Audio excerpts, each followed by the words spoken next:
Hey, everybody, Dave Hagan here. It's June, and are you proceeding according to plan? Let's answer that today on the Financial Wellness Podcast.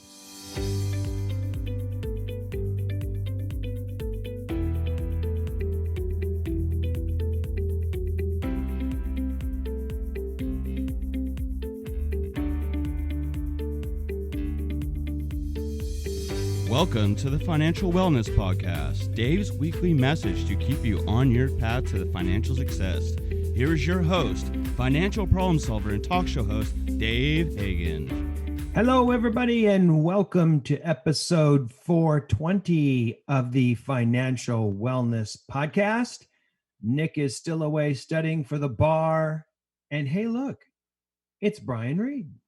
Hey there, David. How are you? Good, and yourself? Hanging in there. Still So up in little Seattle area. Loving it. Yeah. So we're coming to the listeners from Seattle, from Woodland Hills, and from beautiful downtown Van Nuys. We get it done all over the place for our listeners. You having a good week, Brian? Yeah, there's been a lot of nephew baseball happening. Nice. We're in the championship game, playoff, 2:00. Now, do you think it's more exciting for you or for them? I mean, it's pretty exciting for a family member to be sitting there watching. I don't know. There's still a lot of walks at this age level, so it's like the Bad News Bears versus the Bad News Bears. Fun stuff.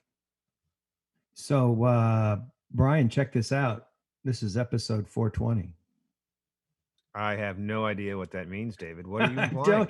I don't either, but I saw an email where Elon Musk was talking about that and everybody was laughing.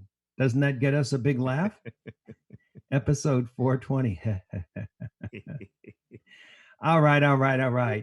So it's June and we're halfway through the year, and this caused me to think about a whole number of things like, did you create a plan in January? January was pretty hectic, but did you sit down and create a plan, go back and think about your values and put together some goals for that year, for this year? How you doing on that plan? We're halfway through. I mean, this year has been a very unique opportunity with lots of financial upside potentially. I mean, a lot of things have changed. More people are working from home. More people are looking at new business opportunities. More people are thinking how they conduct their lives. They're thinking about how much time they spend in traffic or drive. It's a very, very interesting time. And yet on the downside, there've been a lot of people that have had health problems and died. I mean, tons and tons of people. And it's easy to get bumped off track. And I thought we would spend a little bit of time talking about getting bumped off track, especially in relationship to how are you doing in terms of meeting your goals halfway through this year. And let me give you a couple of examples. Number one, as things open up, I think we have a desire to make up for lost time. All of a sudden we're going, wow, I can go to restaurants. I can go here, I can travel, I go here or there. And yeah, I mean, maybe we've been able to set aside a little more money than we thought last year because we weren't moving around and spending some of the money that we were making. Hopefully we are in a position to be making some money last year. And there's a desire to make up for lost time. People buying stuff, people going places. I'll give you an example for me. All of a sudden I started getting announcements of concerts and stuff that were coming up. And I thought, hey, I could travel. I could get some great seats. I've got some money that I saved from last year. And I started looking all over these places. I was going to go to Vegas and see Bruno Mars, and Earth, Wind and Fire was touring. And I'm going, wow, I could do all this stuff. And then I had to check myself and see whether that fit into my plan for this year. I mean, certainly in the plan for this year, I'd set aside some money for entertainment and recreation, but not for like traveling all over the Western United States and checking out all these bands. So it was really easy to get caught up in this kind of stuff, or even going out for a meal at some restaurants, some places that we hadn't been in a while. And it's easy to get caught up in that, but you don't want to knock it let it knock you off your path, your plan for this year. How about you, Brian? You find it you're getting distracted by some of these things? I'm a little bit distracted. I'm still in the coming out of the pandemic phase. You're still kind of like peeking your head around the corner, looking around outside, going, Hmm. okay, is it safe to do stuff yet? I'm definitely getting there, and I'm about to feel probably what you're experiencing now. So it's kind of good that I'm hearing this now. So when it happens to me, I don't go hog wild and go to Vegas and then go trips or 8 nights out of dining in a Yeah. row. Um, Yeah, I'm not ready to go back to a Dodger game yet. I just think of those big crowds, especially after the game. People were shoulder to shoulder wanting to get home, and yeah, I've had both my shots, but I don't know. It just doesn't seem right quite yet. Although I I'm got I'm looking forward to going to a game, but I'll yeah probably take the mask with me, yeah and yeah then maybe on the walk in and the walk out when you're I was looking forward to Laker playoffs, but oops oops oh oops they got oh eliminated. Oops. bum, bum, ba-dum, Yeah. bum. Brutal, brutal. Another example that I was thinking about was, getting distracted in investments, and a couple of investments, cryptocurrency and real estate. With cryptocurrency, it's super enticing, and a lot of people are making a lot of money, and of course, a lot of people have lost a ton of money too. But I've had a number of people that encourage me to get involved in it, and the upside was so breathtaking. I'm looking at that, going, "Wow, I should get into this. I should put some money into this." And ultimately, I decided to stay out because it just was not part of my investment plan for the year. A high risk, high return investment is not what I said at the beginning of the year that I wanted to do. And I certainly wouldn't have decided at the beginning of the year to absorb so much risk. That wasn't the plan. And so I needed to stay disciplined, but it was so tempting. So remember the week that Musk was on SNL, everything was running through the roof. And then after that, it started to come down quite a bit. So it was tempting. It was tempting. How about you, Brian? Were you tempted? I was, and thankfully I got out. Um, Still close to the top for me. So Nice.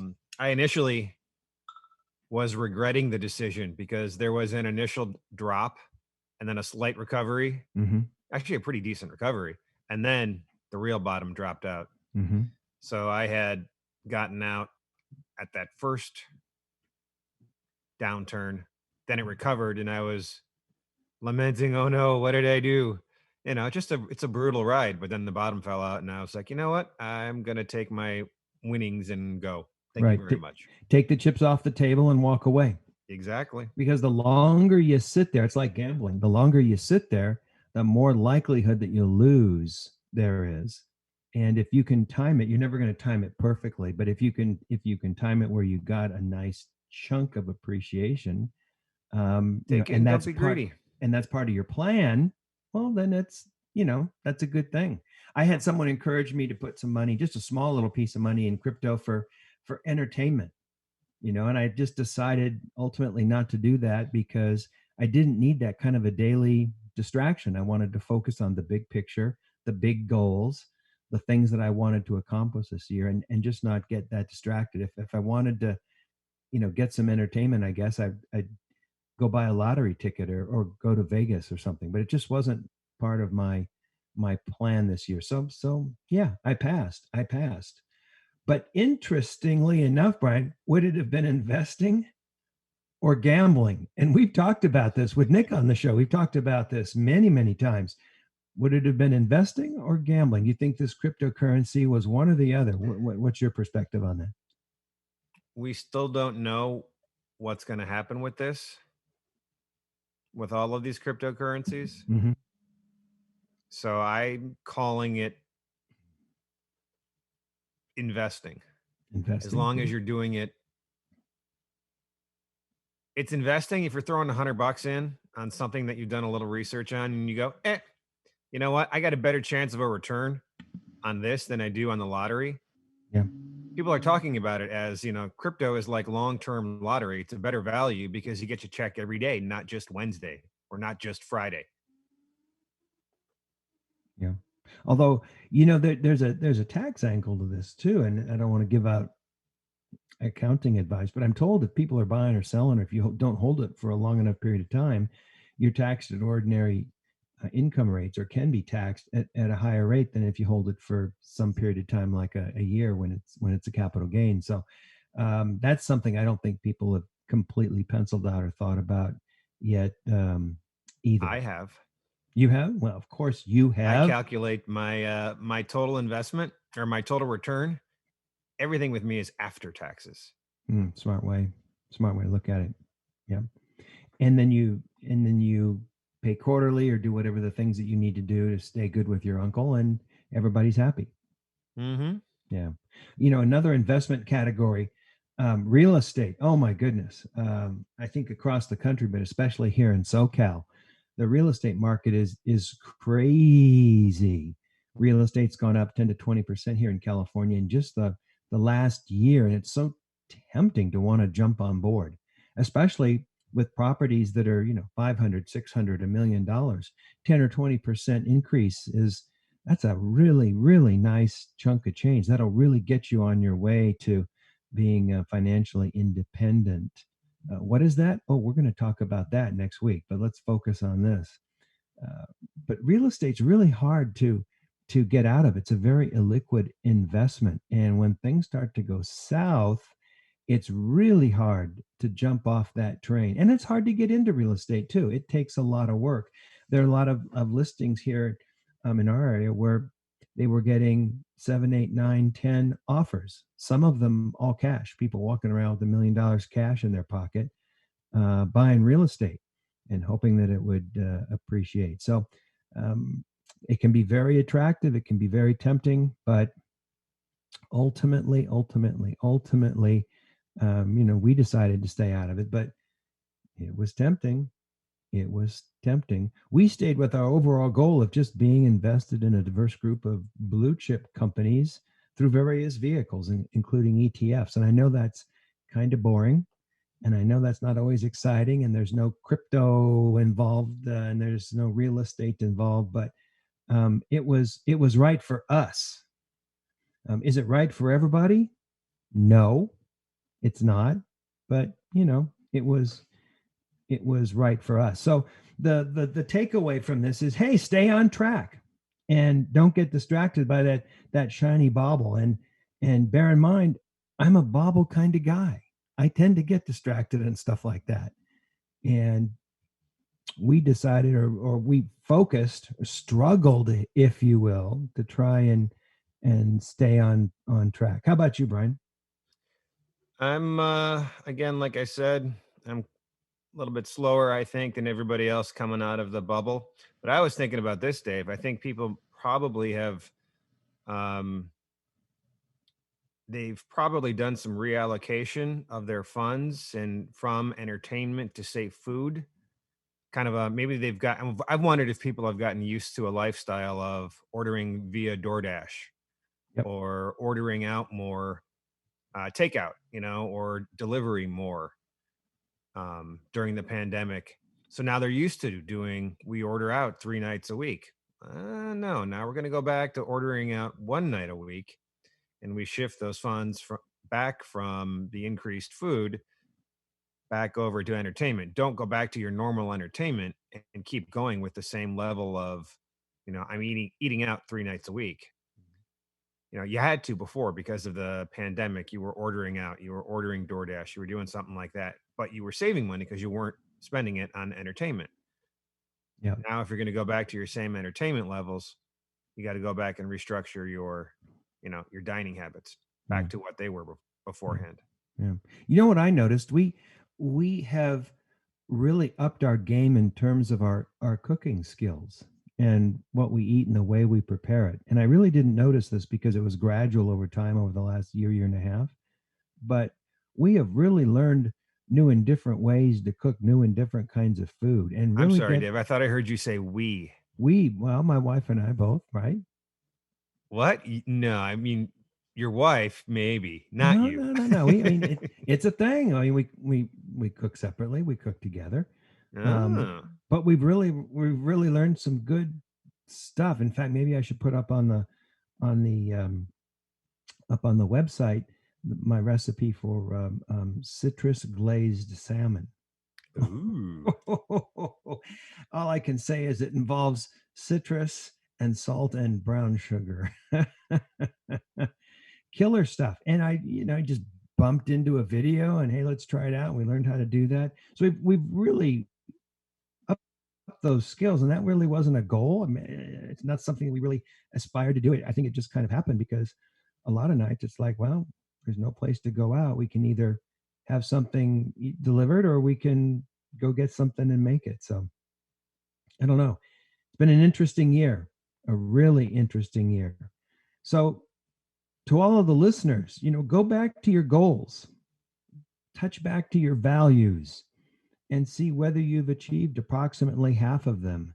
It's a good time of the year to kind of look around and check that out. And if you haven't, what needs to be adjusted or changed? Are there other opportunities that you didn't see even this past January? I saw a statistic that said that applications for new business starts was up like 20% just so far this year. People are looking around, looking for opportunity, looking for different ways to fill needs, maybe different needs that people have now after the pandemic. And for that matter, have your values changed? And do your resulting goals need to be modified a little bit? A lot of people have very different values after they saw so many people get sick or even potentially die, not potentially, did die last year. That really can rock your world and make you go back and look at your values, and it could adjust your goals. It's like somebody that just had to look in the face of a potentially terminal illness and came past it. That's a different person. That's a person who thinks in a different way because of that experience that just rocked their world. So, man, it's an opportunity to go back and look at that, readjust it, think about it a little bit more. So we're halfway through the year. It's a good time to reconnect with your goals, continue to stay focused on them so that you can reach financial wellness. This is Dave Hagan, and you're listening to the Financial Wellness Podcast. You've been listening to the Financial Wellness Podcast, Dave's weekly message to keep you on your path to financial success. If you have a question that you would like Dave to answer on the podcast, go to thefinancialwellnesspodcast.com. You can leave an audio message with one click of a button or type your message into the question box. Either way, it's sent right to Dave's phone.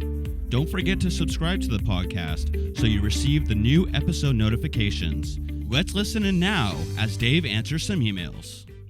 All right, we got something interesting that came in from Steve. Brian, why don't you read us Steve's email? Yeah, it says, Dear Dave, I think student loans should be forgiven because it's actually predatory lending. As a lender, you wouldn't give an 18 to 25-year-old with little work history or no income $20,000 to even $250,000 in loans under any other circumstance. Why should college be the exception? These lenders should be taught a lesson. Can you please talk about this on the show? Thanks, Steve. Wow, Steve, so many different issues in your email. Let's kind of peel this back one at a time. If they're forgiven, it's not like nobody has to pay them. It's not the college that would take the hit. The college has got the money years ago. The university, they got paid a long time ago. It's a loan with an entity that's backed by the federal government. So if these loans are forgiven, the government has to pay on their guarantee. And who is putting money into the government's pot? You and me. So when these loans aren't repaid or when these loans are forgiven, those loans are spread among all of us. We all end up paying that, whether it's in increased debt or increased taxes. It's got to be paid at some point because the school has been paid. So there's no free ride and there's no lesson to be taught necessarily there. Secondly, they're predatory. I mean, it's a free country. You can truthfully and legitimately advertise. And if people sign up, I don't know. I don't think that the fault necessarily goes to the lending institution or the college. I mean, people signed up for these. I signed up for mine, paid for them long time ago, much smaller amount. Education was much smaller back then. But people are signing up for that. And we've talked about it on the podcast. People need to rethink their educational buy. Maybe it's not a good idea to go out and borrow $250,000 to go to a brand name school if you're going to get a degree in anthropology and you want to go into the entertainment business or something like that. People need to be more careful and they need to think clearer because it's really a problem. People haven't really thought about this. And now all of a sudden, student loans are larger in volume than credit card debt in the United States. So, and why should college be an exception? It's not. I mean, the collateral traditionally on a student loan, the collateral was the person's education that they would try and monetize. At least that was the idea behind it. And then the thought was, well, if they go bankrupt, we're not getting any value for it. And so they wanted someone to go out and try and make a living with that degree for 5 years or 7 years. And if they hadn't been able to monetize that degree at that point, then they would be allowed to bankrupt that student loan. Student loans are completely non-dischargeable now in a bankruptcy scenario, except for a hardship circumstance. So I don't know that there's any lesson to be taught. I think everyone needs to be a little smarter about it. That's what I think. There's no taught any kind of lesson. Brian, your thoughts? No, I'm pretty much in agreement with you. You don't want to dash people's dreams, but maybe we need to say, go for your dream and also have a strong backup plan as well. Exactly. If that needs to be the mantra. Well, and don't get too deep into it. I mean, we all focus on, $200,000 in loans. And I've come across several situations where people had that much student loan debt. In fact, we had a show where we talked about a group of people in the United States that had more than $1 million in student loan debt. But the average amount of student loan debt's $20,000, $30,000, $40,000. I think the Fed estimate was 30,000 was the average per person. So it can be dealt with. I don't know that that's going to push people back too much in terms of buying a house if they've got an average amount of debt, but they need to buckle down and get it done. And if the government comes through with their proposal, and that's a pretty big assumption, but if they come through with their proposal and discharge say $10,000 per person, well, now that average amount of debt's going to be maybe $20,000. It makes it much more likely that they'll be able to pay it off. But keep in mind, it's not the college or the university that's taken the hit. It's the people who are paying on the guarantee. And who pays on the guarantee through the government? You and me. We end up paying for that. The college and the university has been paid. They're on their way. They're building their next building. There are probably 3, 4, 5 graduating classes or more, frankly, in terms of graduating classes when those first loans were given out. So I don't know that there's any particular lesson to be taught there other than the fact that we all need to be a little smarter. Well, I think that's all we got for today. That's a wrap. Everybody out there, have a great week. Make it count. Brian, I will see you next week. This is Dave Hagan, and you're listening to the Financial Wellness Podcast.